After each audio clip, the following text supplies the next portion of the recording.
previously on the Beat of the Month. You make it sound interesting, but for some reason, man, I don't give a shit about space. Like every time like space is involved, like it's boring. Like what was that Sandra Bullock movie, Gravity? That shit was boring as fuck. Oh, Gravity was terrible. Fuck Neil Armstrong. Gravity Yeah. sucks. This is basically Gravity the game. Melvin, did you ever see Event Horizon, that horror movie with the Jurassic Park guy? No, it was in space. It was in space. Yes. No, I don't care about space, man. I mean, That's a they're great movie, though. on spaceships, you know, so they're not literally like just floating in space like that's the movie, but Starship Troopers? No, fuck that. I need shit on Earth, man. Fuck space. Beat of the month. Beat of the month. Gotta have me my beat of the month. Beat of the month. Beat of the month. Gotta have me my beat of the month. The Game Boy, the Xbox, the PlayStation 4. Gotta press pause cause your mom's at my door. Beat of the month. Beat of the month. Gotta have me my beat of the month. We game all month, give out points and sorts. Better look out, it's another Switch port. Beat of the month. Beat of the month. Gotta have me my beat of the month. Beat of the Welcome month. everyone to Beat the of Beat the of the Month podcast. Gotta have This is me Brian. my beat of the We're with you tonight with episode 18. This is our look at space games. Games featured in outer space or around outer space. I am here tonight with Bash, Emil, Hey, yo. Moose, Yo. Muff, I'm distracted. Go ahead. Darkside, why does everybody say yo? What the fuck is that about? Melbro, What What up? it says? Yo. Spiral. Hello. All right, so we're going to get into it. We're going to start with Bash. Bash, what space games did you play in the month of March? Let's go, Bash. I played Prey. It's the one from 2018, not the one from 2011 or whatever, or 2007. Takes place on a space station, kind of a survival horror RPG-ish kind of game. We'll get into the plot too much because it like revolves around you having amnesia at the start and stuff. But basically, like if you ever played System Shock and kind of a little bit BioShock.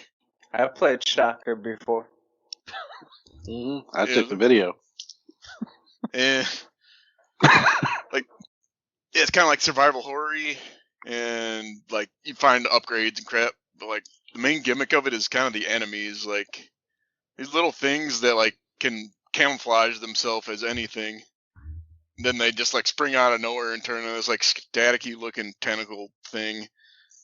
So like you'll just be like searching a room, like opening cabinets, like grabbing like iced tea cans and crap. It's one of those games. I like Like Ice Tea. scrap material and stuff.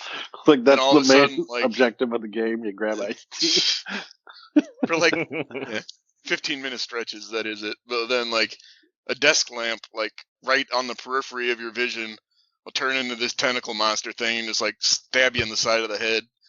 Then you like look over towards it, then it'll dash off. And if you don't find it again, it'll just turn into something else in the room.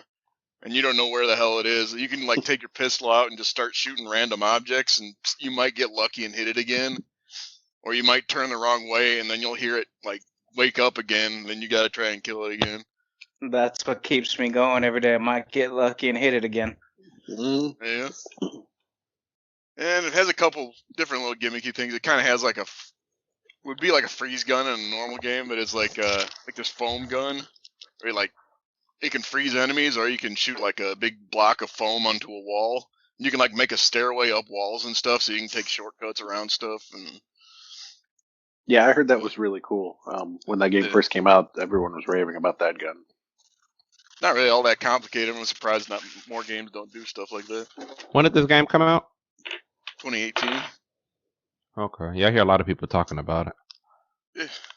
Yeah, Wasn't there like an original Xbox game called Prey? Is that related to this one at all? It had like a Native American like main protagonist or something like that. I think Darkside might have played that. Yeah, I did play that. This was Prey 2, or this Prey that Bash played was originally supposed to be a sequel to that, but it got scrapped, and I think a new studio took over. Like Arcane made it instead. But it was in development for years. Arcane and Bethesda and Crying Engine. Arcane and what? Bethesda and Crying and Jam. It's Bethesda. That's what I said. It say Arcane Engine, Bethesda, and Crying and Jam. I'm reading this shit right now, bitches. How do you like it, Bash? Because Muff has a copy. Mike has a copy to give to me, and I do want to play it. It is pretty damn good. Like I said, if you played like System Shock, it's a lot like that. But I like the upgrade system a lot better in this. And in that game, you had like breakable guns, which was a pain in the ass. You can like with one of the updates, you can turn on like guns that break after a certain number of shots, but that's like optional. So I'm never turning that on. There's another Like mechanic. Zelda. That sounds like a good Wow. mode. Yeah. Probably the weakness of both of those games. And the thing you got to know before you go into it, there's like these alien powers that you can like download into your brain. Kind of like not really a spoiler, but like if you do that, it gives you extra powers and stuff. But I think it gives you a different ending. So if you go all human or if you download alien powers, so Wait, are the alien powers different than those neuromods, or is that something different? yeah, you get it from a neuro. It's just there's like a story moment that happens at some point that you can start getting Okay. alien powers. So. Yeah, I started playing that game. It's pretty cool so far. I didn't get too far into it yet. Is it on Game Pass too? It is, yeah. Fuck, they got everything, man. Well, they got Bethesda, Not so they dumped a bunch of Bethesda games on there. Yeah. I've been busy as hell this month, so I didn't quite beat it, but I'll probably beat it this weekend. Nice. How long is it supposed to be? Shit, I never looked it up. I think think it said like it's 20 or something, but I'm like Yeah, already at 17 20. for main story. Yeah. Yeah, I've been doing a ton of side quests though, so yeah, I'm like already past 20, I think. Yeah, probably. 16 for main story. Is it 16? It is. Oh shit. It's going down. Somebody fucked you. Yeah, somebody's fucking with it. But yeah, I give it a thumbs up. You play anything Nice. else, Bash? Also, I'm almost about to beat Slay the Spire with all three like main Boo. characters. So. Nice. Let's go, Bash. Fucking I just gotta slay be with the the fucking robot guy. Spire And then again. I got fucked on the last boss. He was unwinnable because I didn't have enough focus cards. But anyway, What boss? the one that like gives you -3 focus like right at the start. So I was just fucked. I couldn't use my orbs. My orbs. My orbs. Have you changed your perspective on this game, Bash? I know you said it was kind of a trash game, but do you like it more now? I'd say it's a after trash spending game. more It's just time like a with it? background game while I'm watching TV or something. So Gotcha. No, that's it's all a I got trash for this game. month.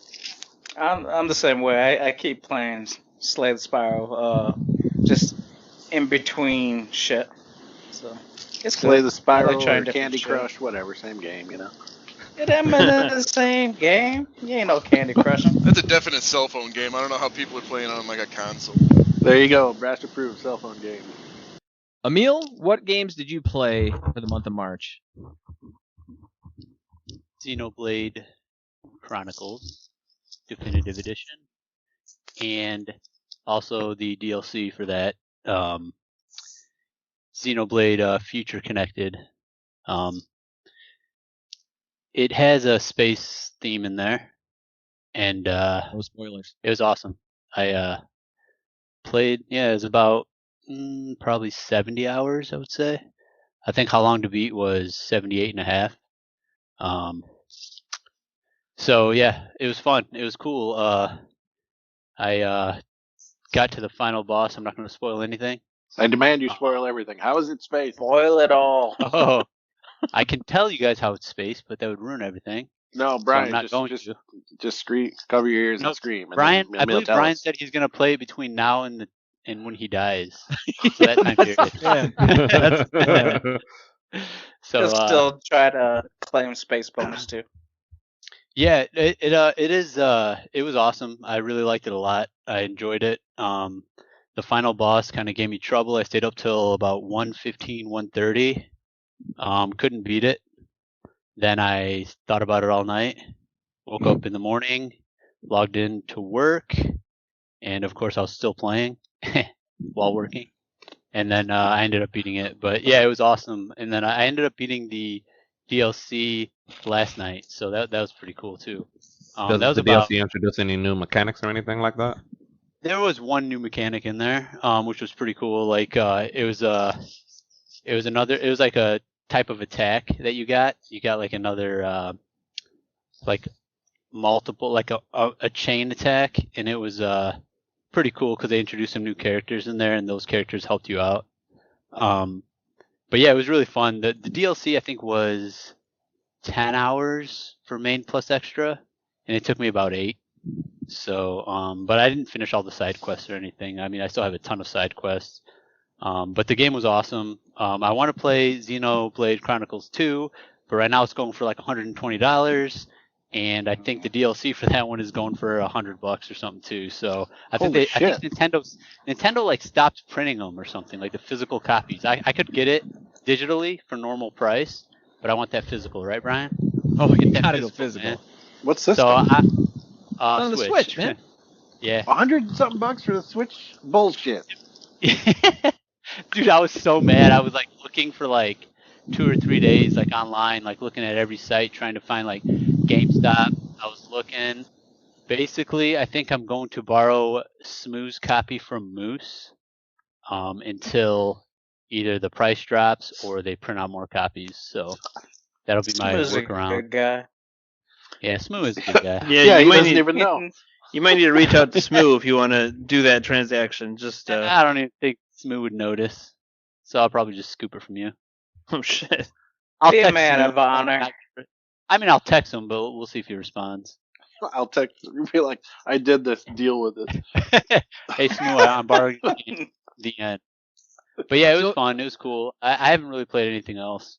Emil, what does Xenoblade do that other RPGs don't? I know now Xenoblade originally came out for the Wii, so I mean it's old, but I remember when it came out, people were saying that it just did a lot of things smartly that other RPGs don't. Yeah, what's kind of cool is some of the enemies attack you if they see you. Some of them don't, which is pretty cool. The fighting mechanic, I like it a lot because it's laid out in front of you on the bottom of the screen, and you can you have a time where it recharges and everything, but you can also like, depending on where you stand and how close you are to the enemy or your team members, you can actually link attacks together, which is kind of cool. Otherwise, if you're kind of far apart, you're kind of out of range. But yeah, and you can also you can upgrade your weapons to a certain level, and then if you get like certain like little quests or like they have these like little books or encyclopedias, if you get those and activate those, your weapon can actually go higher. So I don't know if that was a new mechanic or not, but the fighting style was pretty cool because you had to like move and attack, and it was kind of like instantaneously. So I don't know. It was pretty cool. It was really fun. I liked it a lot. Was there something like you gain experience just from exploring or something like that? Was that a mechanic that they had? That sounds like something that a Wii game would do. You do. It'd be like, oh, you're just playing, so I have experience. You do get experience for opening up more map areas and stuff like that. So, and you can fast travel. That's not uncommon. That's good. Yeah, that's a good feature. Yeah. So, and then fighting a boss, obviously you level up during that, and quests you level up a lot quicker than just fighting enemies. So, but yeah, it was cool, man. The scenery is like beautiful in that game, and the story's pretty good too. Like I really liked it. So I don't want to spoil too much, and I know some people want to play it. So, but it was really fun. It was awesome. All right, cool. You got anything else, Emil? No, that's it right now. All right, I'm going to run down the games that I played. First space game I played the original Star Fox on Nintendo Switch Online. Melvin, I know you played this one too. Anybody else play the original Star Fox or like the original Star Fox? I played it before, but I've it's been a long time. And I don't like it. Yeah, I did not like it. I did not like it. What? You guys didn't like the original Star Fox? Like no. On 64? I remember. Really? No, on the Super Nintendo. Yeah, Super Nintendo. This is the Super was the Nintendo. second. Okay. Yeah. Yeah. Sorry. So the Super Nintendo one, I remember playing it on like a kiosk in Media Play or something as a kid, and thinking the game was shitty back then. and I still think it's shitty now. Like, it may be a technical showpiece for the Super Nintendo, but I didn't think it was fun. I mean, it runs really slow.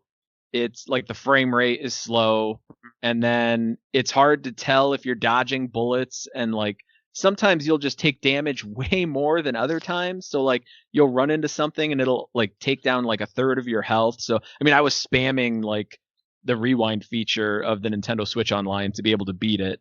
Hey, you guys! Somebody call the police because this doppelganger stole Brian and is pretending that he doesn't like Nintendo games. What's going on here?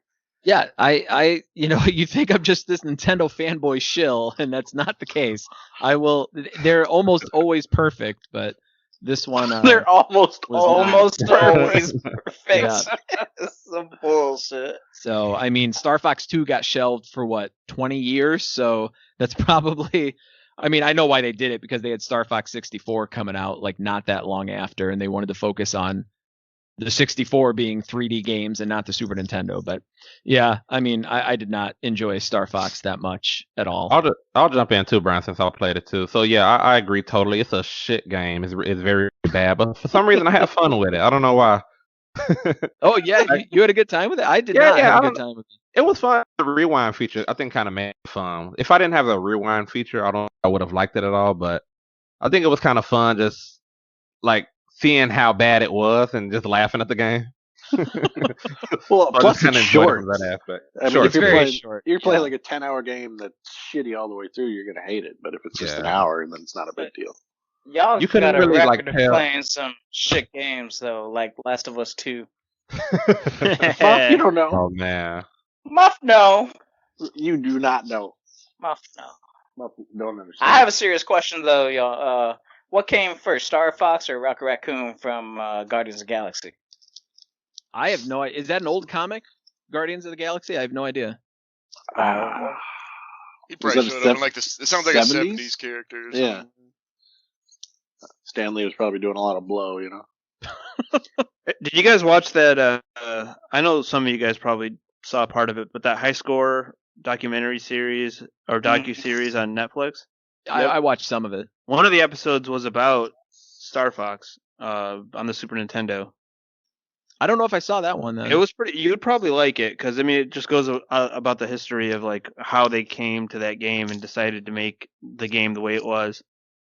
Yeah, I mean I like history shit like that. Yeah, so you would I'd definitely like it. be I interested think- in that. Yeah, you should watch that episode if you don't watch the whole series.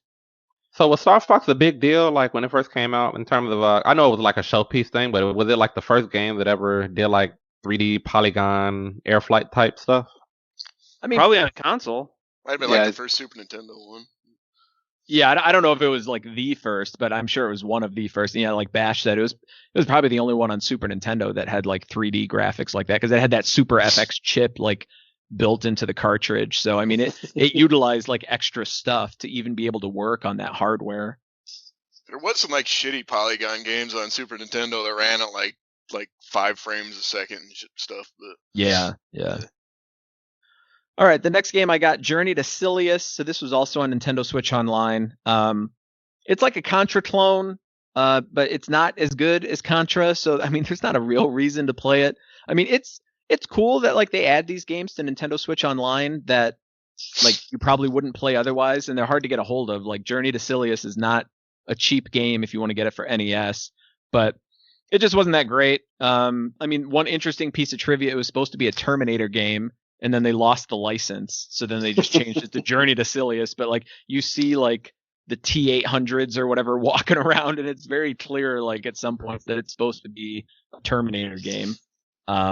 It's really short. There's only 5 levels. Again, I abused the hell out of the save states because like it would be pretty damn hard to beat it. I mean, I'm sure if you just memorize stuff, like it wouldn't be that hard, but it'd be pretty hard to be able to beat that game otherwise. The bosses were cool looking. That's really like one of the only redeeming things about that game. But next game I played, Space Channel 5 VR. I loved Space Channel 5 back in the day.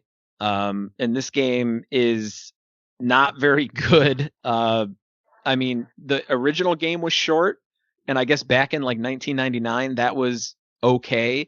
But I mean, this game came out at $40, and it's like half an hour long. It's 4 levels. They're super short, and then it's in VR, but you're just kind of standing in place. Like in the original game, you're at least walking around the spaceship. You're getting this big crew of people following you. For people that don't know what Space Channel 5 is, it's a rhythm game where you're pretty much doing like Simon Says, where like the enemies do like, up, down, and then you just repeat that, up, down, up, down. But in the VR game, there's no, like, you don't have to be on rhythm. You just have to be holding the position by the time you're supposed to. So like if they say up, down, then you just like you go up and then you hold down, and then when they get to down, like that counts. So there's no, like, they remove the rhythm aspect of it. So I mean, it was kind of cool, but are you doing it on the D-pad, or are you using like the wands? You're using the wands. You're holding the move controllers, and you're doing the motions with that. So like you're like moving to and you like sometimes you have to dodge laser, so you're like moving your body to the left and right.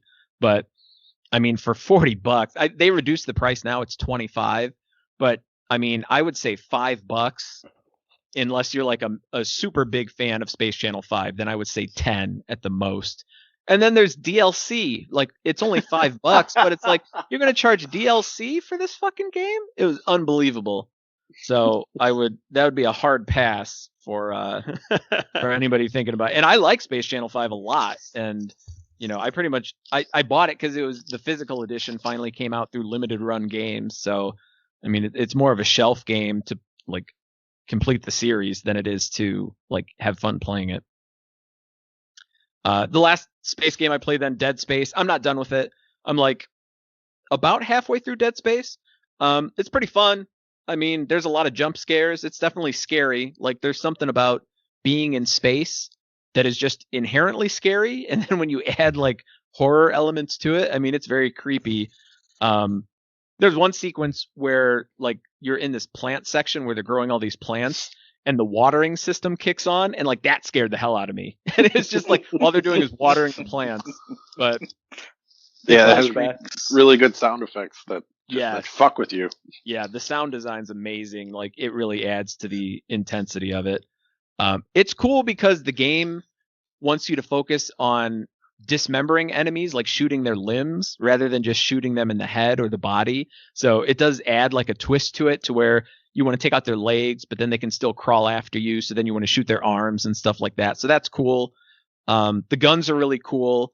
There's like, a big shotgun blast that you charge. And then there's like this like saw blade that you shoot, and it kind of like hangs out in front of you for 5 seconds and lets you like tear enemies apart. So that's pretty cool. The one downside, a lot of survival horror games have this, where you don't really know if you should be killing all the enemies or running away from all the enemies. And there's some sequences in this game where I started running away, but then I realized I was in some kind of lockdown procedure to where I had to kill all the enemies. So stuff like that is, I mean, a lot of survival horror games have that, where you're like, do I have to kill all these enemies? Do I not? That's kind of a minor nitpick. And then the environments are all kind of similar. I mean, I'm only halfway through the game, and I realize you're on a spaceship, so it's like, how different can the environments really be? But it's a lot of metallic looking hallways and stuff like that. But when you like see where like some of the walls get blown out, and then like you have like limited oxygen, and like you can see out into space, that stuff's really cool. Darkside and Bash, I know you guys love this game. I am enjoying it. So I'm definitely going to finish it off. But yeah, you guys have anything to add on Dead Space? I just say, go ahead. I was just going to say I wouldn't expect the environments to change too much in the second half. That's good to know. I'd probably say go ahead and just kill as much as you can, because stuff drops ammo anyway. So if it's in the way, just fucking kill it. Don't try slipping by, usually. That's what I've been doing. Yeah, I've been killing pretty much everything. And I mean, I have quite a bit of ammo. I've been playing this a bit differently in other survival horror games. Sometimes I'll just like, if I get hit a couple times, I'll just die, so then I can redo the section. But this one, I've just been like, if I waste a bunch of ammo, if I take a bunch of damage, I've just been going along. So I'm not like overflowing with ammo or health, but I still have a lot of money that I can buy stuff. So, I mean, it's been fun, but fuck that asteroid part. That was pissing me off. They introduced this mini game where it's like, all right, shoot these asteroids. And then my controls were inverted, but they didn't allow me to invert for that specific mini game. And then the frequency at which the asteroids come that you have to shoot down is like completely random. So some parts you just get bombarded where you're like, there's no fucking way I'm going to be able to beat this. And you have to beat this before you can move on. So I hate when they introduce mini games where they're difficult and you have to beat it to move on. Which I know one example I can think of, like Oracle of Ages, like that Legend of Zelda game. There was a mini game that was a rhythm game that a lot of people hated. But I was good at rhythm games, so I didn't care, and I didn't understand why people didn't like it. But now I understand why people don't like mandatory mini games. Yeah, I hated that rhythm game in that Zelda game. Yeah, a lot of people do. And then the last game, it's not a space game, but I played through Cadence of Hyrule. So this is a unique game. There was a indie game called Crypt of the Necrodancer, and just a high level, it's like a dungeon crawler roguelike, where you're going through a dungeon, but the way you attack and dodge enemies is like moving to the beat. So on every beat of music, you move one step, and the enemies move one step, and that's how you like progress through the game. I mean, with the Zelda theme, it's really cool. You're getting, you know, the what is that? Not the cross hook. The hook shot? Yes, the hook shot. You get like the hook shot. Probably no real Nintendo guy. He's a fraud. Shit. You get the hook shot, you get the boomerang, you get the ice rod and stuff like that. So that's cool. I mean, it's a roguelite, but it's like really light to where when you die, you retain all the places on the map that you've been. There's two forms of currency. So diamonds, you retain all the diamonds. You retain all the major items that you got. So it's really, in the beginning, you're dying over and over, and you're like, shit, I'm not making a lot of progress. But once you find some jars and you can get some health, it's pretty easy to progress. And then as you go on, it's got a weird difficulty curve where, like, the first boss I made it to, I barely beat him. And then the other bosses, I just, like, whip their ass, because you have 3 health potions, and then you just pretty much, like, move to the beat in front of them and just slash them. I mean, they're hitting you, but it doesn't really matter. Because it's just like a war of attrition to where you have more health than they do. The best part of the game was the DLC. There's this DLC called the Skull Kid DLC, which is kind of weird because you can access the DLC within the main game, but you don't even know that it's DLC. It's just like they added it on. But there's this dungeon in there called like the Temple of Brainstorms, and it's got a bunch of like puzzles that you have to do. That was like the biggest temple of the game by far. It took me like 2 hours to beat it. And it's really cool. It's got a lot of cool puzzles, and it really feels like kind of a massive dungeon to go around and explore. So yeah, I thought it was very fun. I played through that game. I played through the DLC. It's got a lot of replayability because, like a roguelike, there are random generated aspects to it, so you can replay it over and over. And like, I think the map will be scrambled, certain items will be scrambled, like certain main items like the Cane of Samaria that you can create blocks. Like I haven't even found it yet, so there's a lot to it. I mean, it's hard to know who would necessarily like it, because if you don't like the rhythm aspect, you can turn it off.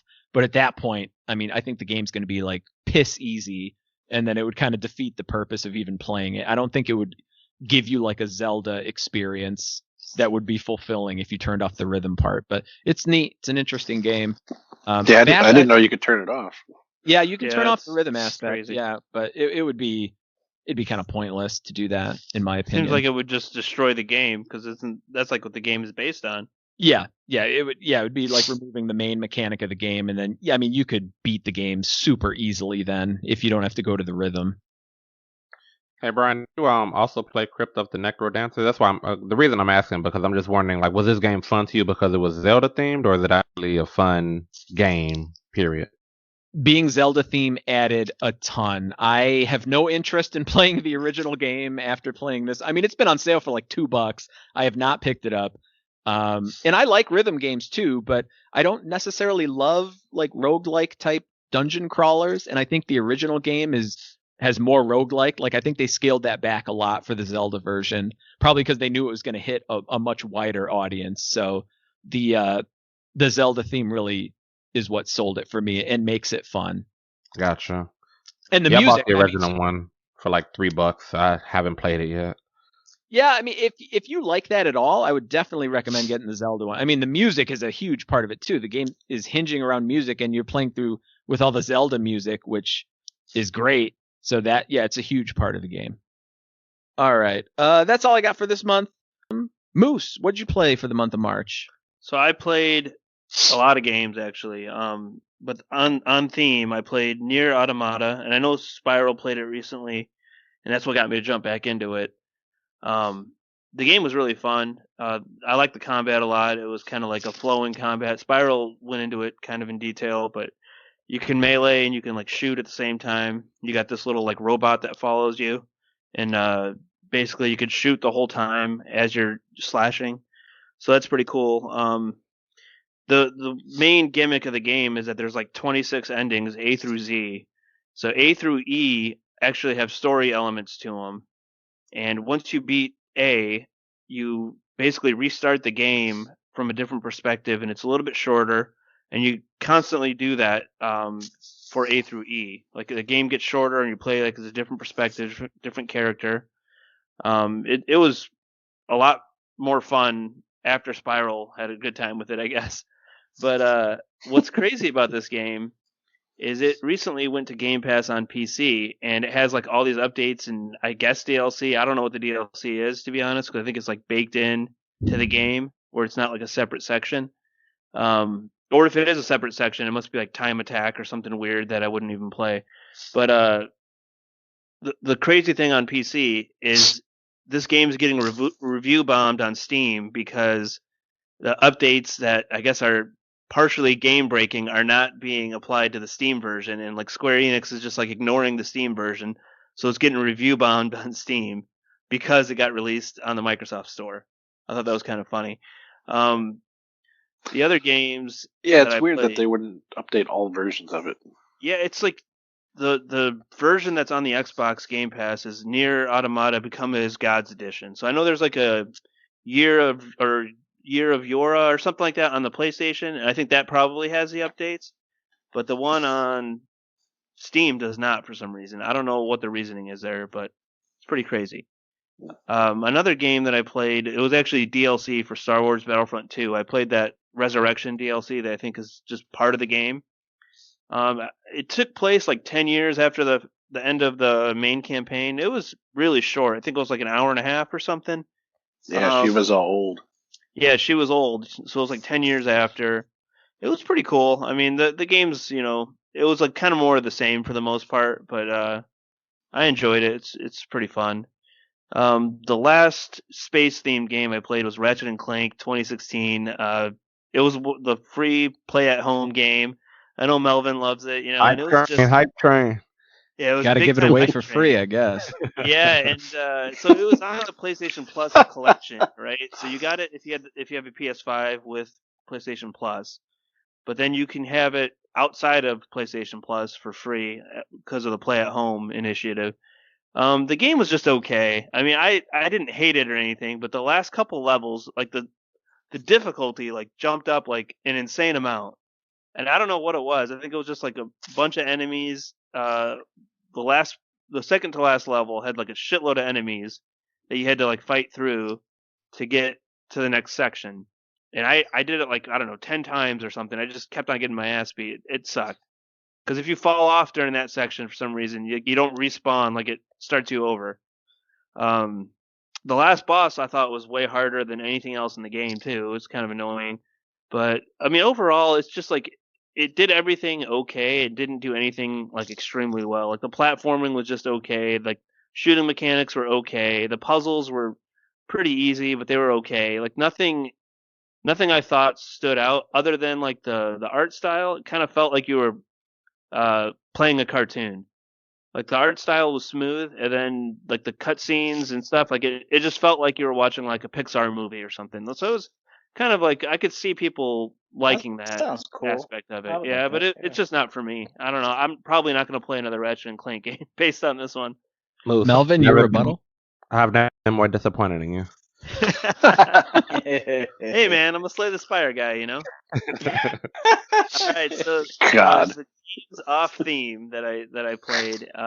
So I played Final Fantasy Zodiac, or Final Fantasy 12, the Zodiac Age. I finally beat it. I talked about it a little bit last episode, and I don't think I really have much more to add. I still don't really understand how I feel about the game, to be honest. It was a long game, and it just, I don't know. The story, I'm still sticking with the story, was pretty bad. It was kind of a boring, like political. It reminded me of like Star Wars Episode 1 type of storytelling, where it's like, if you really care about like the politics of this universe or whatever, then you might care, but I didn't care. And there's no like compelling characters or like anything. Like the main character was like lame as hell. He was just some orphan kid that like had no, like he could have been in the game or not been in the game, and it wouldn't have made a difference. Like he wasn't integral to the main like story. He was just like a kid that you played as. It was just kind of weird. I don't know. I didn't really care for it, but I liked it at the same time. It's kind of a weird relationship with that game. I don't know. The other games I played, so I played the Final Fantasy 15 DLC.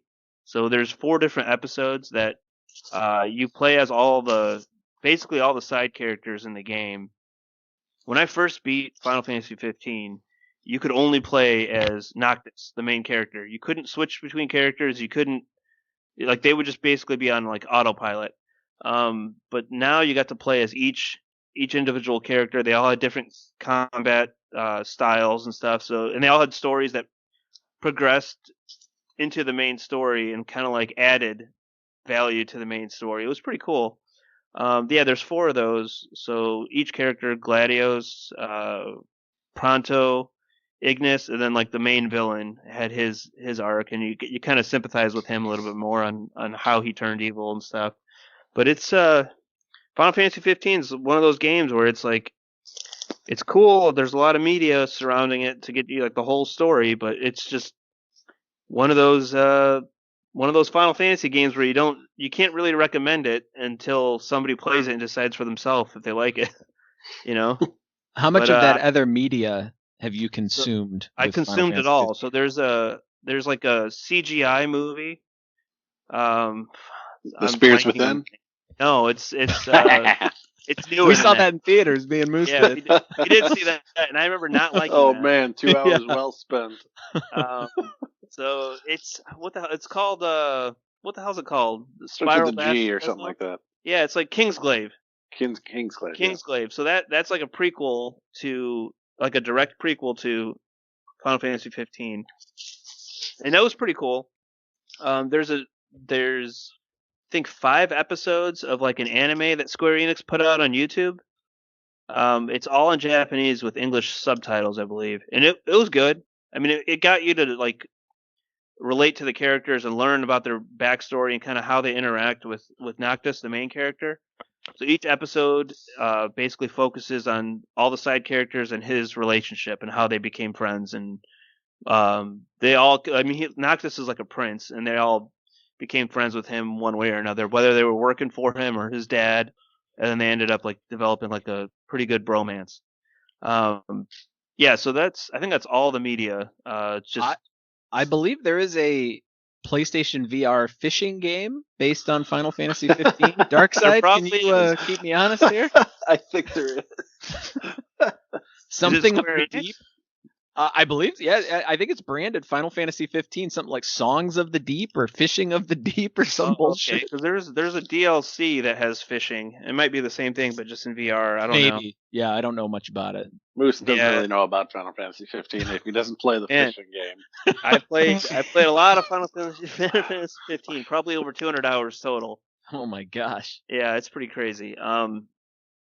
It's a really good game if you like Final Fantasy. If you haven't tried Final Fantasy, it might be like, I think on like one of the main screens when you first start the game says like a Final Fantasy for newcomers and fans alike or something like that. So there's like a phrase like that to kind of get people not to be scared that it's labeled 15 if you've never played a Final Fantasy game.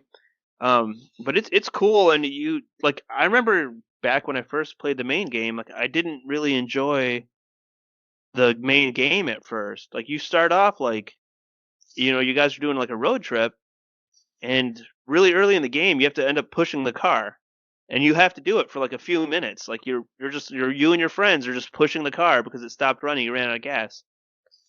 So I mean, it's just kind of weird. It's cool though. I'd recommend it if you want to try a Final Fantasy game.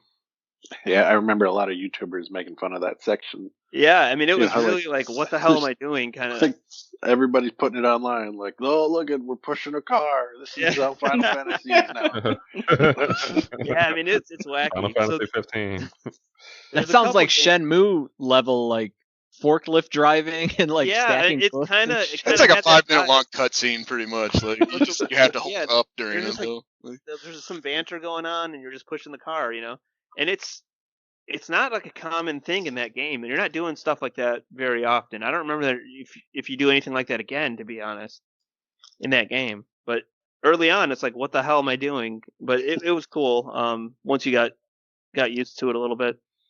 I did start another game that recently came to Game Pass. I want to talk about it a little bit because I might not beat it, and if I do beat it, I'll talk about it in more depth.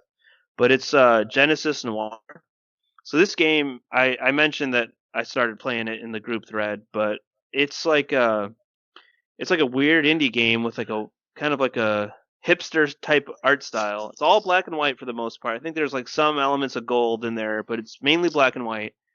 And it's got like a really weird, like unique perspective where I don't really know that much yet because I haven't played that much, but apparently there's one like god or something or celestial body that's like what's weird is they're all big like humans. Okay, so it's like think about like Greek gods type gods, but they're like a jazz player and like a jazz singer, and the jazz singer is a woman, and she apparently was having an affair with somebody else, and the saxophone player is like the main villain, I guess.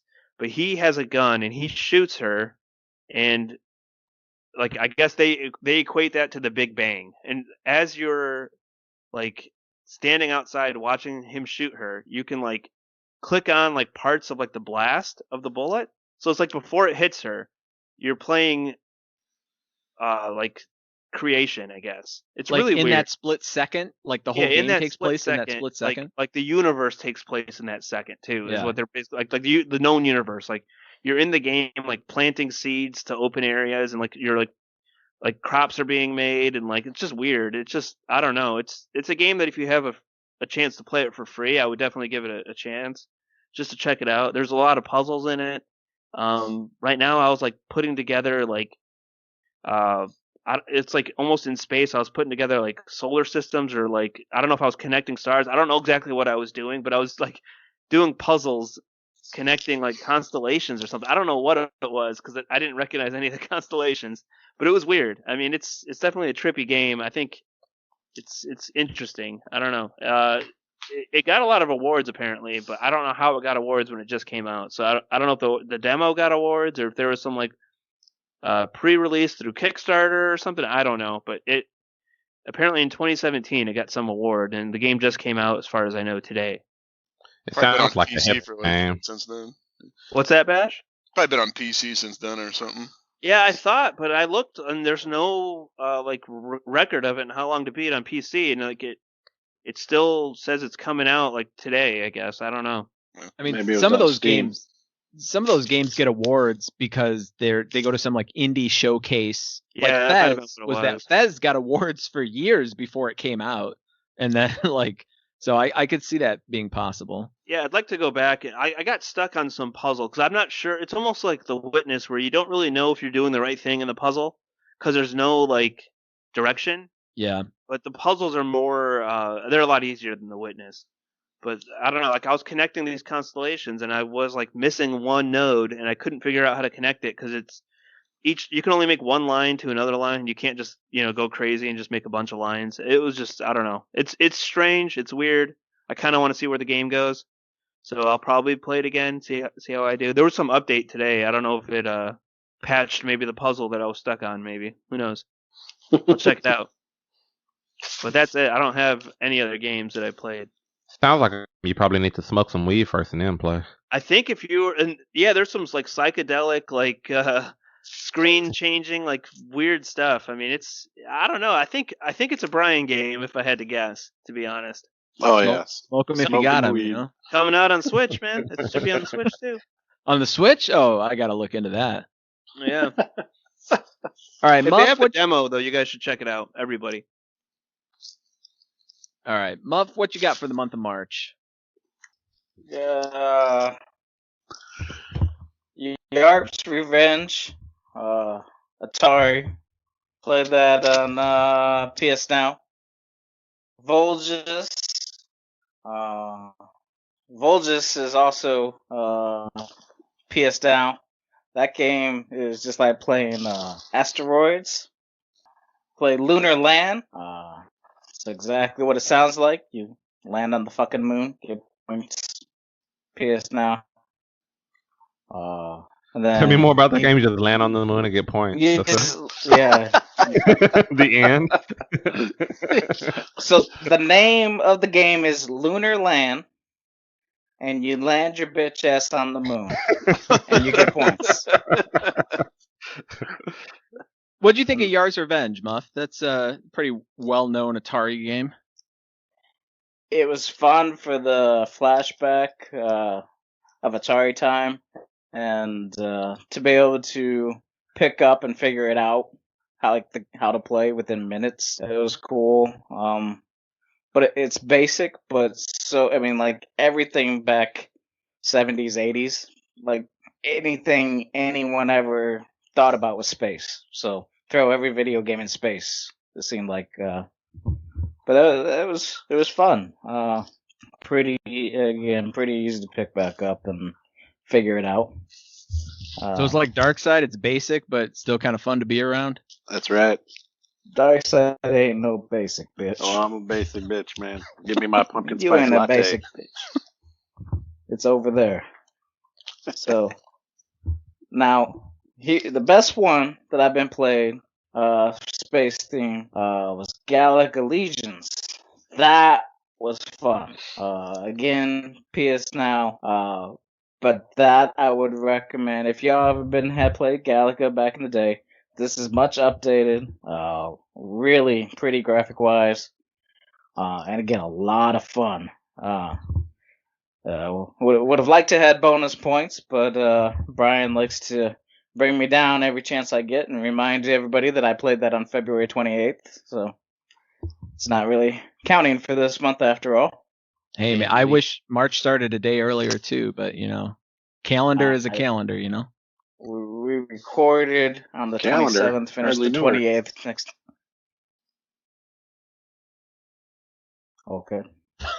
I have nothing more to add to that. So, but here's the real fun. Non-fucking space games. Broforce. Me and Darkseid have been playing Broforce. This game is fucking amazing. It's fun and it's a considered side scroller, even though you got some up and down. Yeah, it's a side-scrolling shooter, kind of like Contra. But it's like as you go through and get through the map, there's like 18 different levels. But as you get to your destination, you're fighting and killing stuff, and you unlock characters. We probably maybe about 20 characters by now so far, and each one is like movie characters, right? There's like Will Smith from Men in Black, whatever his name is, bro something. Schwarzenegger, Chuck Norris, the Terminator, Bruce Willis, from Die Hard. I can't even remember the names they gave him. Yeah, they had now off the top of my head now. Agent Smith from The Matrix. They had Blade. Blade from Blade. Which one of you fuckers played as Chuck Norris? We both did. It's not up to you. It's just random. It gets selected random. to you. Yeah. Oh yeah, B.A. Baracus from A-Team, his big old flamethrower. That's cool. Some blonde-headed motherfucker be throwing turkeys with dynamite. It's just I can't even. This game is a lot of fun. I don't know how else to say it, explain it. It just definitely PS Now is where it's at, and I love free. and it's just really, really fun. So Do we've they been playing actually that. like? Is it like the real Chuck Norris, or is it just kind of like is it licensed Chuck Norris and like all of these real like actors and their real names are in there, or they're just like their likeness It's type not. of? So take a character and then try to put bro in it. Fuck, dude, I can't even think of all the different characters' names. Yeah, so like right the now. Terminator was like the Brominator. Oh, okay. Blade was like, Brolade or something like that. Chuck Norris, was like Delta Force, but it was Bro Delta Force or some shit like that. What was Tom Hanks' name in there? What the fuck? Tom Hanks gonna be up in this shit? It was goat, man. Broris Gump. Bro, watch him be up in there later. He just Bro starts Phillip. running everywhere. Yeah. It'd be Bro versus the volcano, right? There would be a good one. He throws fish. They had those. What's the one from Daryl from Walking Dead in his earlier movie with the the Green Goblin Boondock guy. Saints. Yeah, Brodock Saints up in there or something like that. That was cool. It's Fuck it's that just movie. so much fun whenever you unlock the next character and find out what their abilities are, what their weapons are, and their names are just hilarious. But I didn't know what we were gonna get into. I just seen it. I was like, we gotta try it. And Darkseid's pretty much down for whatever. Put it wherever. He's good. And then I found Elder Scrolls Online. That's on Game Pass. So I played that for about a week. It's a MMORPG, and that was fun. Definitely take you back to the whole Skyrim, Elder Scrolls thing. And so I was starting to get into that. It was cool, nice. I like MMORPGs. Ever since Final Fantasy XI, I just fell in love with them. But then last Saturday, when I'm up in the woods clearing out the deer trails and chopping down trees and shit, then I get this text like it's Darkseid and some number I didn't know, and saying, "Hey, Final Fantasy 14 is free to play, or 14 is free to play." And I played this back in the day. Wait, And- wait, time out. Final Fantasy 14 is free to play now? Or is it free to play up to a certain expansion? Up to like 100 some hours. It's like what we played before, Realm Okay. Reborn plus another expansion. Oh, I didn't know that. Final Fantasy 14 years ago, Moose says, "Hey, everybody, we should get this." And MMORPG, I'm like, okay, I'm down. And so I get it, go to play. He's like, "Oh, I'm busy. I'm playing with my WoW guys from back in the day." Completely fucked me over. That did happen because you got stuck on different servers. We were on the same fucking server, bitch. No, but for me to play with those other fuckers, I had to go on the other server. Now we're playing again, 6 years later, starting over, new character. And wouldn't you know it, I'm the only fucking one playing again. We fucking in, I'm the only fucking one playing. What system are you on? PS4. So you probably downloaded a PlayStation 5. I'll take one. So I can get back into my account too. I don't know, the account characters So- will stay, right? it remembered my old character, so I couldn't play the free version. Under that, so I had to create a new Square Enix. Oh man, that sucks. It's not that bad. Didn't take long. We got it figured out. Hopefully, Darkseid and his brother play, because I've been playing. It's a lot of fun. I'm so much cleaner than Elder Scrolls. Final Fantasy, they know how to do the online. Square Enix, they know how to do it. The games are so much better. Well, it was busted when it first came out, right? Yeah, they took it down. The original game. Yeah. Final Yeah, Fantasy there's like 14. a lot of server issues, I think. Not a Realm Reborn. A Realm Reborn was basically them saying we fucked up. Here's the Yeah. new game.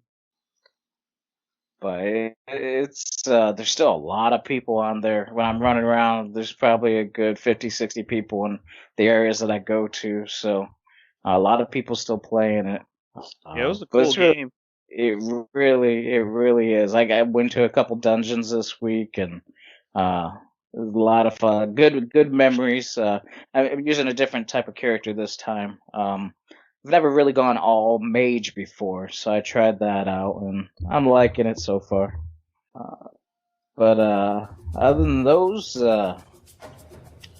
probably played some other shit. I don't remember a lot of shit. I just do some shit some days. I don't even know what I do. I don't remember the day.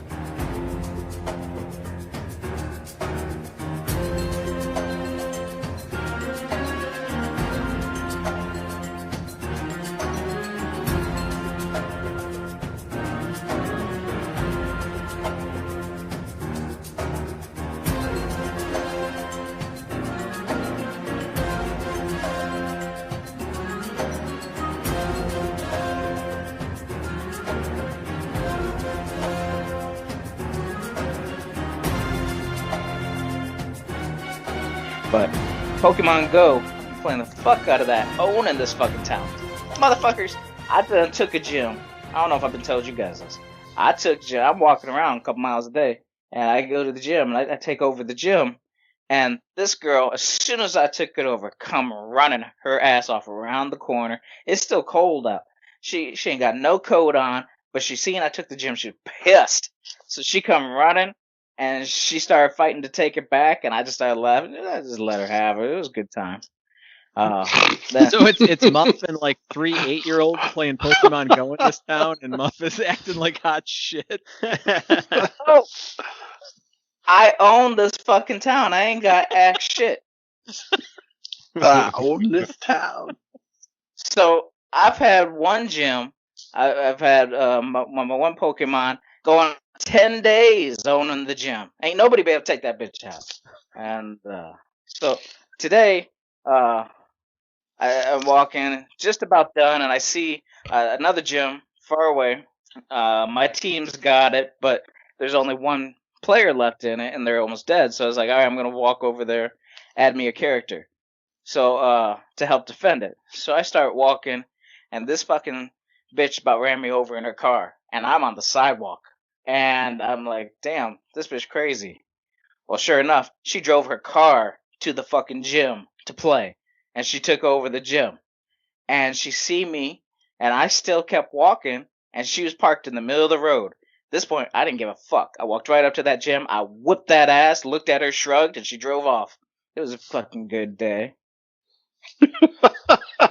8-year-olds driving cars in this town? It's wild, man. It's a grown bitch. So, and as I'm walking home, I'm feeling good, endorphins well, and I start thinking, we've been doing good. I like our podcast. I dedicate a lot of time to it, but I love this with y'all. And you take our initials. This is a random thought come to me. I don't want is you take our initials. It's BOTM, beat of the month, BOTM. Well, shorthand BOTM. That's short for bottom. And I was still feeling real good. And I was like, we the bottom. And then I was thinking, if I explain this, here, let me put it in sense.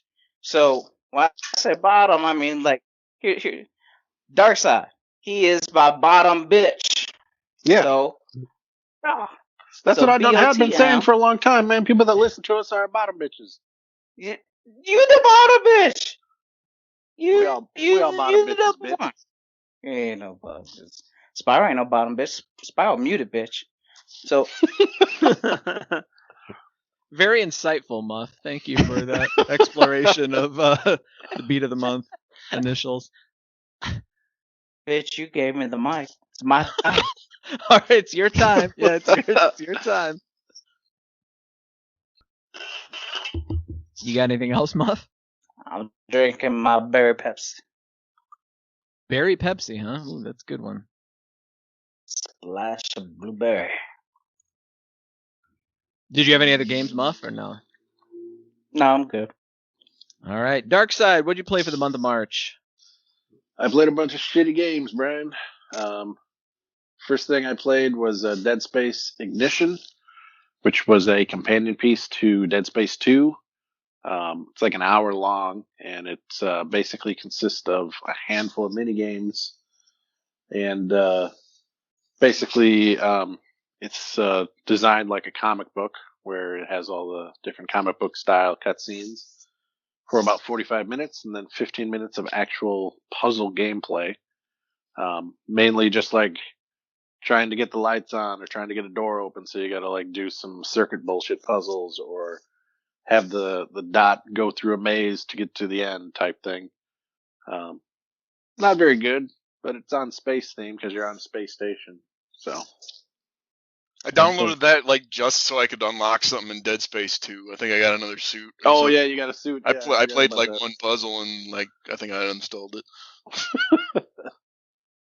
But yeah, that's it. I also played Broxia for the PlayStation 4. You may remember I played this game last month on the PlayStation Vita. Well, it was cross-buy, so I played it again, and I beat it, and I platinumed it because I'm the beast. The same game, the same exact game. Well, it's the PlayStation 4 version. I don't know if it's the same, but yeah, it's the same. You played both? Well, I played one on the Vita, and I played one on the PlayStation 4. But you don't know if they're the same or different? Thank you, Brian. This Well, is one's a on the very simple PlayStation question. 4, one's on the Vita. It's very simple. Yeah, but you played them both. Were they the same or no? One's on the Vita and one's on the PlayStation 4. I don't understand what you guys aren't getting. Were they the same game? Can you put a Vita cartridge inside of a PlayStation 4? You could port a Vita game to the PS4 or vice versa, depending on what game it was. I don't know. No, yeah, it's the same game. All that for that, huh, Darkseid? I don't know why you always have me and him follow each other. But yes, it's a top-down space shooter. You know, I talked about it last month. Listen to that. What else did we do? Space themed. I played Star Wars: Return of the Jedi Death Star battle for the Atari 5200. 15-minute game. I had it when I was a kid because I had the Atari when I was a kid. You had a 5200 as a kid? I think we had the 7800, and it played 5200 games. Did you get the platinum? There was no platinum. Back in like 1960. In 1960. No, man, it was like 83. But I mean, it basically consists of you're in the Millennium Falcon, and you have to go through a force field to get to the Death Star and then blow it up. And yeah, it's 15 minutes. But it was still fun. Isn't that all the Star Wars games? Blowing up Yeah, the they Death just Star? rehash the same thing over and over again. Over again. So randomly, I have this emulator called Super Console X. It's got like 40,000 games on it, and I was just looking through it for space games, and I randomly came across this game called Darius Burst, which I guess was a PSP game originally, and it had, I don't know what it was, maybe the picture, like I was like, oh, that looks like a space game, and I clicked on it, and it was a space shooter, side-scrolling space shooter game. I don't know what happened in the game. It was all in Japanese. But I do know that I was a spaceship fighting gigantic fish robots as the bosses. I fought fish on prom night years ago. The band or what? He's like, I don't like your song. Yeah, most the band. I wouldn't put it past him, huh? PHIS. But yeah, it was fun, but it was so bizarre because I didn't know what was going on, and then there'd be like a little cutscene and it'd all be in Japanese, and then the ending, I beat it, and something happened, and then the credits rolled. I believe I played a Darius game on the Taito Legends collection on PS2. I think they had I played that too. a Darius game. Yeah, It that's all I remember. That was is the fish. PlayStation 1 game. Yeah. You probably played another Darius rhythm game, starring Darius Rucker. I don't know who that is. Rhythm game. I'm intrigued. You don't know Darius Rucker? You don't know about Hootie and the Hootie and Blowfish? Blowfish?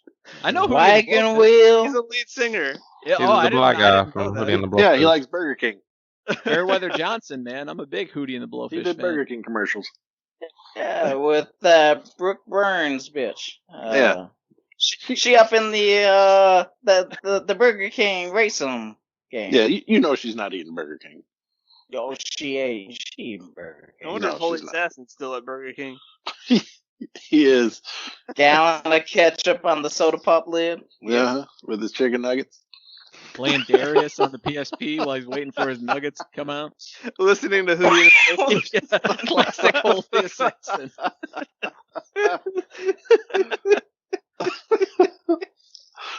Oh shit! Oh, All right, shit. so, moving on. What else space theme did I play? Oh, I played Call of Duty Infinite Warfare. Which this was that Call of Duty game that everybody like downvoted the trailer for it because it was space themed. It was like the straw that broke the camel's back. They're like nobody wanted any more futuristic Call of Duty games, and so everybody hated on this game when it came out. I think it was like 4 or 5 years ago at this point. But it's actually got a really, really good single player game. That I did play the multiplayer, and the multiplayer was kind of shit. It wasn't really for me. It had the wall running, and it had the jetpack and everything. And the level design for the maps that I was able to play, it wasn't fun, basically. Single player wise, however, was fucking epic. Like, I would say it's probably the second best single player Call of Duty game out there. The first being the original Black Ops. Original Black Ops or Black Ops 2? The original Black Ops. Black Ops 2 is the one that we played forever, right? Yeah, but I'm talking single player, bitch. Oh, fuck single player. Campaign's some fucking horror bait. Do you think I'd like the single player dark side of these? I've thought about playing single player Call of Duty before. I think you would like this one, and I'll tell you why. If you've ever played a Call of Duty game, you know what you're getting into, the running and gunning, the shooting. But what this game does, which none of the others really do, is they change up the game mechanics mid-level. So like you'll start the level where you're running and gunning, and then you'll have to go into a spaceship and you'll be able to fly off and do space combat. And then you'll land on a space station and do more running and gunning. And then you'll put on a space suit and go outside of that level and do zero gravity shooting in space. And then float back to a spaceship and do more space shooting. All in one level, all seamless. And it must have cost a shit ton of money to do that. And they do it like 4 or 5 times on 4 or 5 different levels. And it's epic. It's just purely epic. And most Call of Duty games, I mean, you're basically looking at like a war environment of, like either an urban area or, just a destroyed city or some shit like that. And this takes place throughout, various galaxies. So every environment's different. Everything looks, completely different. And so it's much more interesting to look at than any of the other Call of Duties. Like a lot of this kind of reminds me of something. This like a side thing. Like sometimes like you have something good and then like they just like put space on top of it and fuck it up. Like like Star Wars. No, not like Star Wars. So like I love horror movies. So like the Jason movies, like they're good. But then they did that one Jason in space. Jason in space, yeah. They're like we're completely out of ideas. Jason X. That's what this Call of Duty reminds me of. I enjoy horror movies. Call of Duty, but then let's put them in space. What the fuck? Yeah, I mean, I didn't. I'd played it years ago, but I don't know if I ever finished it. But I played it all the way through, and I thoroughly enjoyed it. I'll have to give it another go. It was very good, and it was very pretty. I mean, like I said, it's like 4 or 5 year old game, but it's still pretty damn gorgeous. So, what makes the multiplayer so bad then, if the single player was so good? They didn't invite me. So, the multiplayer, you're able to run along the walls, and you have like a jetpack, and you have all these special like robot abilities and things like that. The weapons are supposed to be, you know, like normal weapons, but they're all futuristic type weapons.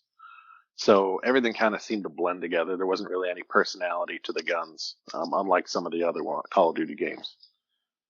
Also, the level design just kind of seemed like shitty. Like most of them are like in some type of space station, so there's no like open environment to really see things. It's just kind of like, oh, there's a ceiling, and you're in a. It seemed like very boxed in, so it wasn't really something that I enjoyed. I think that was one of the worst ones that I played. But single player, it's great. Give it a try. Nope. Oh. What system did you play it on, Darkside? PlayStation Switch. 4. Switch. That is it for space games. I played some other shitty games. Inksplosion on the PlayStation Vita, which is a twin stick shooter, and it sucks. Took about an hour to Did you get to play any platinum. cat games, Yeah. Darkside? Cat games? No. Yeah. No, I did not. I did play a dog game though. Oh shit. I played Milo's Quest on the PlayStation Vita. Really? Yeah. From like Milo and Otis? No, I don't know. They're The dead, pug? Muff.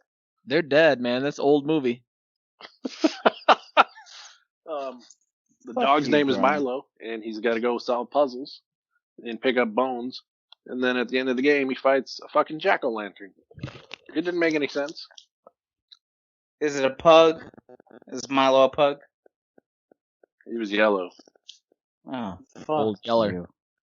Take that Darkseid out to put the him back down and at the end of the game. Yeah. I also played Adventure for the Atari 2600 right before the podcast. That took 15 minutes. And that was fun. What difficulty did you play on that? It didn't give me the option. I just started it up and played it as is. Was the So- bat there? I didn't see a bat. Yeah, I that think there bat- was a 1 when I started. So probably the alright. first difficulty. Yeah, that bat's a motherfucker, man. Yeah, the original difficulty, or the first difficulty, you just got to get the cup and bring it back to where you started. Like, Yeah, that's what I yeah. did. Yeah. Did you ever gotten the secret message in it? I did once. Yeah, it was a pain in the ass to do it. Yeah, I did not. I've seen it on YouTube and on Ready Player One. The last thing I played was Pepsi Invaders. Also right before the podcast for about 20 minutes. It's Space Invaders, but instead of having ships, it's the Pepsi letters. And that's it. All right, Melbro, what you got for March? Let's see. Well, I guess thinking. So you guys know I don't really like space, and just this podcast is making me think maybe I don't like space because they fucked up that Jason movie. They really fucked that up, didn't they? Did you love that franchise or something? I mean, I like Jason Jason, man. before space. It sucked before, like, after the Jason was second good, one. man. Then when I finally gave space movies a chance again with that shit Gravity movie, I was like, this shit Yeah, was that terrible. sucked. Gravity's sucked. great. No, Gravity it's not. sucked. It's It was shit. bad, man. Event You should Horizon, watch, the shit though. Watch Armageddon the is the Midnight only Sky. space movie ever. The Midnight Sky just came out. It's pretty good. Don't want to miss a thing. Armageddon, baby. Actually, Interstellar is probably the best one. Oh yes, best space. Interstellar. And That's a good movie. It was Great. an You didn't okay watch movie. Darkseid? I saw it. It's about 70%. Check out Shit. The Midnight Sky with George Clooney. It's pretty good. It's on Netflix. Vanilla Sky. Fuck space. So the games that I played, the games that I played this month that were space themed were Star Fox, which we already talked about, was a pretty shitty game, but I had fun with it. The thing that frustrated me the most was like you couldn't really tell like your partners versus the enemies because of how like bad the game looks. Didn't really age well. But it's short, like Brian mentioned. So if you got 45 free minutes and you like, overall the franchise, I still recommend giving it a playthrough. Mario Galaxy, man. I guess where do I start, man? It's a fucking masterpiece. This is a masterpiece. I actually felt bad after I played this game for not playing it sooner. Like I should have played this game 10 years ago when it came out. This is an amazing game. I forgive you. Oh The- man, so The I've hype never really is off played. the charts right now. Dude, no, Mario Galaxy is the shit, man. Wait, hold on. The real question is, how much did Brian pay you to say that? Exactly. That's what I've just been Like, thinking. where do you put it against the other Mario games you played? This is the best one by far. Best one. By far, blows it out everything else out of the Well, I water. mean, The between 3D this and games, Super Mario World. Best 3D Mario. Yeah. Yeah, by far. Like the So mechanics, man. if I thought Odyssey was just okay, then this one would be that top tier Mario that I've always. Yeah. Yeah. If you don't like this Mario, then you're an idiot. Oh shit! Holy It's shit, like my when you play this game, like the gravity of it is so dope, man. It's like the way, like how smart they were between like jumping from planet to planet, and like how you move, and like sometimes you're upside down. I've never felt a game like get gravity right. Like this game really mastered gravity in a Mario game franchise. It's just so much fun, man. Just running around and just jumping from planet to planet. Shit. What about all those other games where people are walking on the ground? Don't they get gravity right? Nope. Yeah, they got it right too, but not like this, man. Nintendo got it. Got it the How best, long man. was that game, Melvin? How long was this, Brian? I mean, if you're doing like just the 60 main to beat the game, you're probably looking at about 10 hours on a first playthrough, something like that. Oh, hard pass. It's got to be like 5 hours or less for me to. It's not Mario Odyssey is a much meatier game because it's the exploration game. Like Mario Galaxy was like the first game in 3D that went back to the roots of like straightforward. Yeah, more linear. Yeah. Yeah. And it's a real good like pick up and play game. Just like you can just pick it up for 5 minutes, grab a star, put it down, and do the next thing do another one the next day. So it's really good for like short, quick, gaming sessions also.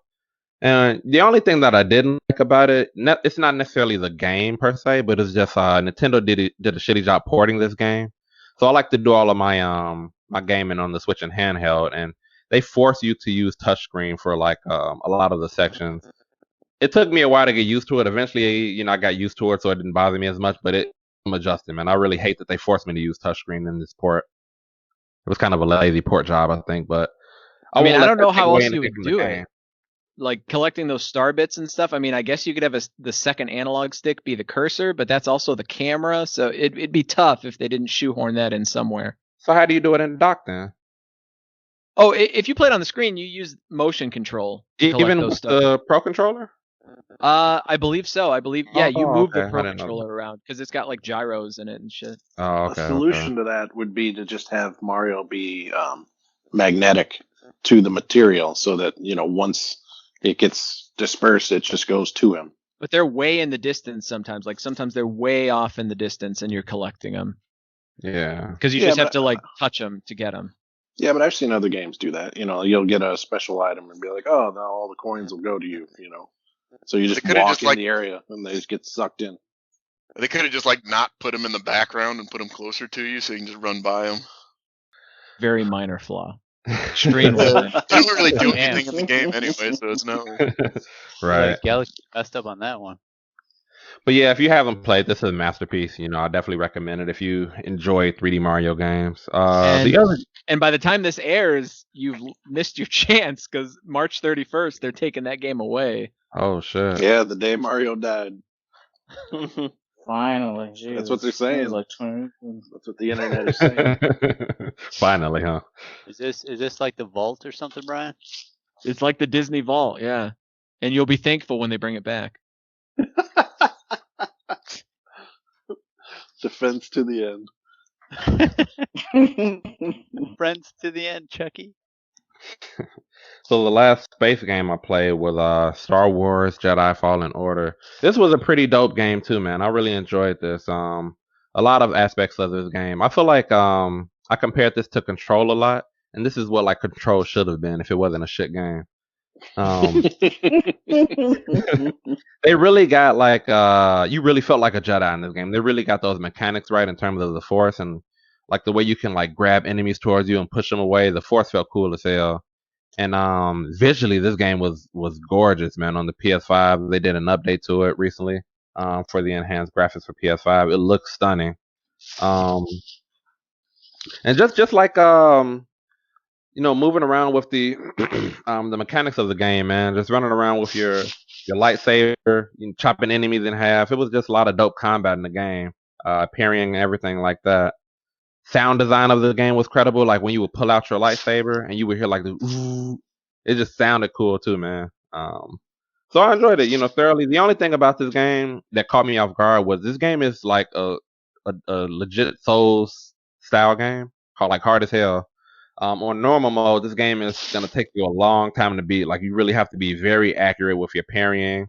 You're gonna die a lot, and go back, to a respawn 20 minutes ago. So I started that and I said, fuck it, I'm gonna put it on easy mode and just have a good time, man. And that's what I did, and it made it a lot more enjoyable for me.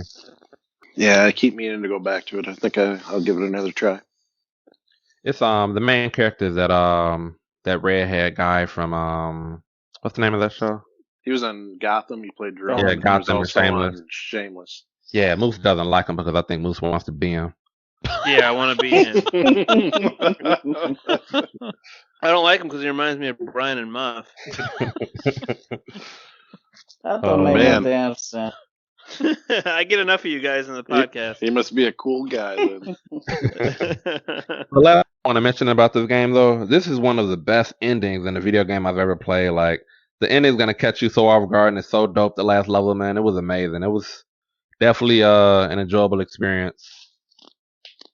I won't spoil anything, but yeah, this ending is gonna knock you off your feet, man. Yeah, it was pretty cool. That was it for no, I actually did play one more space game. It was this game on my arcade 1-up machine that I modded called Hyper Duel. It's kind of like a space shooter game. Pretty short, like an hour long. The thing about this game that was pretty dope though is like you could like switch between like aircraft, or you can like turn into like a transformer robot, like in space, and they would both have like different type of moves that you would do. So it was pretty fun. It's just a standard space shooter. Nothing to write home about, but that aspect was cool. And then the last game that I played this month, I know everybody loves this game, but it was kind of shit to me, was Journey. Oh. I don't really understand. I mean, this is just not my type of game. You just like float around in sand and collect little carpet shits, and that was it. The end. I mean, I don't there's a understand. bit Who more doesn't to love it than collecting that. carpet shits? You just like float around with this little hooded man, just float around in sand and collect carpet, and that was it. Yeah. You didn't enjoy like the arc of the story, I guess. Like, as you kind of like, the ending was really impactful, I thought. Yeah, I mean the visuals were gorgeous. The music was amazing. Yeah. Did you play Maybe. with anybody else online? Was it free? No, I didn't. I didn't understand that though. Like, how did I know if someone else? So, like, someone else jumped in my game for a while, but then they left. But I never even saw an option for online mode, so I don't even know how they got in my game like that. I think it defaults to where someone will always have the ability to jump on if you are online. So it's Oh, okay. multiplayer, but it's only one other person can join you. I mean, now I don't know what that multiplayer experience would be like, but like when the game first came out, when you played with somebody, they would usually stick with you to the end. Yeah, no, this person jumped in, did one puzzle, and dipped. And I was just looking around for him for a while. I didn't understand. I didn't even know that was an online person until, like, Brian, you mentioned it to me in a text thread or a chat. I thought that was like an actual part of the game because they didn't explain that at all. Like, I'll do a quick story. The first time I played it, I was playing with this guy, and in like the second level there was a glitch, and I got stuck in a mountain to where I couldn't move, and it was literally like 10 minutes of me trying to get unstuck, chirping at this guy, and he was like on the ground below me, like chirping up at me, and I could tell like he was like worried, like, dude, like, come on, get unstuck. And he stuck around with me for like 10 minutes while I couldn't move. And then he eventually left, but I like to think that he was like, all right, man, I'm sorry, like, but I got to go without you. Like, if it was now, I could see somebody abandon you, like, immediately. But there was, like, when the game first came out, there was, I think, more of, like, a bond with the A person sense you of were community? playing with. Yeah, even though you couldn't really communicate other than, like, chirps and stuff. But, yeah, it's, I don't know, I think it's a special game. Yeah, I don't know. Maybe it didn't click with me. I'm curious to see like what I mean. I know you played it. I don't know. Dark Side Month. You guys, Spyro. Yeah, Bash? I played it. I played it multiple times, and Yeah. I What agree with do you Brian. like about the game? I don't get it.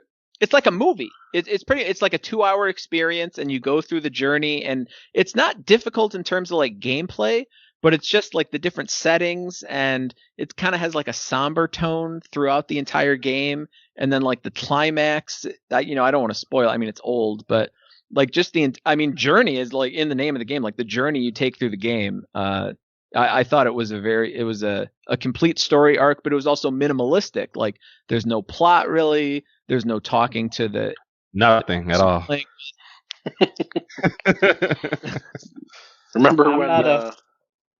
Remember when Spiral said he didn't like Tetris? It's the same thing going on right here, man. Everybody's disappointing Brian on the beach.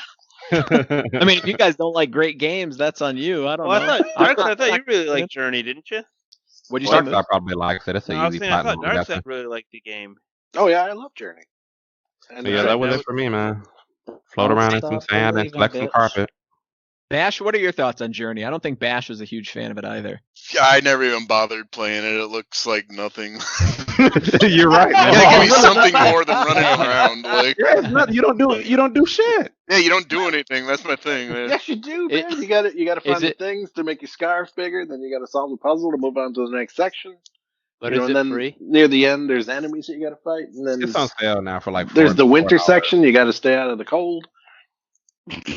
And then there's like one section where there's like I forget what it is, like some big monster kind of like stalking you throughout the level, and you've got to kind of sneak around. And there's like the part where you're like sledding down the sandy hill, and you're going really fast, and like, yeah. And I don't want to spoil the end, but yeah, it was a great game. I like games where you do shit, man, just not run around. Man, didn't like Control even though you did office work. Now you don't like this because you don't do office work. I don't get it. That was it for me, Brian. All right. Spiral, you want to round us off with the games you played in March? So I kind of cheated on the space games because I was playing a different game. I wanted to get a space game in, and I was looking through my Xbox library of games trying to find a space theme. So I started playing Star Wars, Lego Star Wars 2 on the Xbox 360. Nothing wrong with that. I love Lego Star Wars. So I started the game, got into the cantina. You see these blocky Lego characters, and I noped the fuck out of that game. Fuck that. Fucking stupid. Terrible graphics. I was very disappointed. Came out in 2006. It shows its age. I literally played it for like 45 seconds and got the fuck out of there. 45 seconds. Man, that's one must VR session. So I got out of that game, and I have the Master Chief Collection. A lot of that game is I guess some of those games are set in space. I played Halo Reach, which I'd never played before. And again, it's a little bit of a cheat because there's really only one level that takes place in space, which is, in my mind, the best part of the game. It was really cool. This dogfight type of scenario where you're going from area to area fighting the Covenant ships. Then you land at a station, you go in with a standard run and gun, get something, and leave. So that was really cool. I wish the game had more of that kind of interaction because the other part of the game was your standard Halo experience.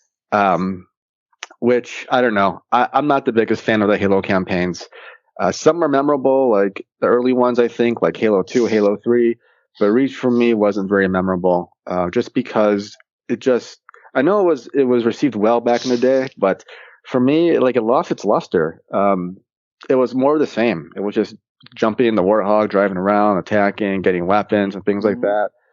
It wasn't that challenging. I played it on the standard difficulty. And it was a really short campaign, 8 hours long. So I got through it pretty quickly. So overall, I probably will play the other Halo games, but Reach was a little bit of a disappointment, but it might just be its age. The story is kind of neat. It kind of gives you the background of a certain character that you interact with later in the game series. So that was interesting, but overall, I just thought it was okay. So that's my only space experience. I am still way in my deep dive of Fire Emblem, 3 Houses. I'm still playing that game, which is taking the majority of my time. and I'm going through this. I did my second playthrough, so I'm about 125 hours into the game now. Jeez. I've done my second playthrough, playing as a different character, Dimitri, who I think Darkseid would like a lot because he's got an eye patch. I feel like Darkseid loves anything with an eye patch. What? Give me another example of something with an eye patch that I like. I don't know. I just feel like you like characters with half blindness. I just feel like you like those types of people, like Nick Fury, maybe. Nick Fury, Solid Snake, you got me. Gotcha, exactly. Snake Plissken. Don't forget Patch too, his cat. Yeah. That's Gabriel. Good. So I played the Dimitri path, and what's interesting about Fire Emblem is that the paths are somewhat different. I was thinking I was going to play kind of the same game, but getting to the end of the game, like the final boss was different than the other path I took, which was Edelgard. I can't really talk much about it because the story is really deep and interesting. And there's certain scenarios with characters I just don't want to spoil, but yeah, the path with Dimitri had a different end boss than my original path with Edelgard, which I thought was neat. It was worth playing that a second time just to go through it. And it kind of reminded me a little bit about like Final Fantasy 15, which Moose talked about, where there's certain parts in the game where your side characters leave, like Gladiolus leaves, and the photograph dude, I forget his name. Pronto? Yeah, Pronto leaves, and then you play that their DLC, and you see where they go. You see what they did while they were missing from the main game.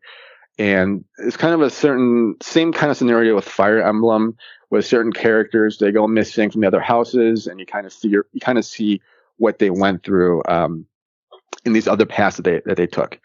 But yeah, I'm still going deep into Fire Emblem. I got 2 more endings to do and some DLC, so hopefully next month I can finish that game off and move into something else. But that was only 2 games I played.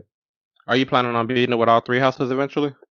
Yeah, I think I'm going to do all 3 houses just because there's one character that's kind of a mystery. In the 2 paths I've done, they don't really explain what happens with this one character. So I'm doing the 3rd path right now, so I'm hoping they explain what happens with this one character. If they don't explain it, I'm going to be a little bit disappointed. But yeah, it's worth it for me. It's definitely different scenarios, different levels. The character interactions are different. When you play one path, these are other side characters, but when you play the path of the side character, it's a kind of a new experience. So for me, it's worth it. I'm going to do all 3 of them, and then there's the 4th. There's like a branch out of one of the original paths, and then DLC. So I'm going to do them all. Did you turn permadeath on your next playthrough? What's that? Did you turn permadeath on this time? Oh no, fuck that. Fuck that. I don't know how you would play that game with permadeath because literally every time I play a battle, I lose somebody. And I'm trying not to, and I lose a character. So yeah, man. that turned me off of the older games. Like I think it was the one on the GameCube where like I was almost done with a match, and then at the last second these like dragon riders come in that have a ton of range, and then they just kill one of my characters that I had no chance to like even know. So it's like, and you couldn't turn it off in the GameCube one. I think the DS one or the 3DS one, Awakening, was the first one you could turn off permadeath. So that turned me off the series, and I never got back into it. Yeah, that would frustrate the fuck out of me. I would not want to play it either because you spend a lot of time like leveling up these characters and getting to know them and interacting with them, and then just to lose them like that. Holy shit! Yeah, didn't the original Final Fantasy Tactics have permadeath too? I can't remember. I think just on like the recruitable characters or something. Just like the not like the recruiting, main guys. Yeah. Not the main ones. Okay. You got to get good. It's too hard, man. As Darkseid plays the easiest fucking games imaginable to get platinums, telling other people they gotta get good. Hey, I know my station in life. I was gonna ask Moose, when you play the DLC for the Final Fantasy 15 characters, did you play any of like the extra content, like the racing portions or fighting the bosses and stuff? No, so I didn't really mess with that. I just did main story. Okay. Should I do that other stuff? Oh, I did it just because I'm OCD and want to get all the achievement points, but that shit is fucking frustrating. I don't know. Yeah, maybe there's I'll like try it and see how I like it. Like the the Pronto one. Like there's a snowmobiling race. Okay. Holy shit! The controls are terrible. It is so difficult. It took me like, I don't know, 3 hours nonstop. And it's like a minute and a half race, right? Oh my So God. I played it maybe 100 times just to get through it. It was really hard. Sounds like a meal with every game. Wow. That's it for me, Brian. All right, I think that's going to do it for this episode. We're going to try something new. We're going to switch to a weekly format. So next week, stay tuned for our top 3 space games of all time from each person. So there could be 24 different space games we talk about, and then we're going to get some space trivia as well. Muff, you want to close things out, letting people know where they can find us on social media? Find us at beatofthemonth.com. That is our website. And you get up on the Twitters, Beat of the Month, Facebook, Beat of the Month, Instagram, Beat of the Month, Good Pods, Beat of the Month. All right, that's going to do it for this episode of Beat of the Month. Thanks, everyone, and we will catch you next week. Peace out! Beat of the month. Beat of the month. Gotta have me my beat of the month. Beat of the month. Beat of the month. Gotta have me my beat of the month.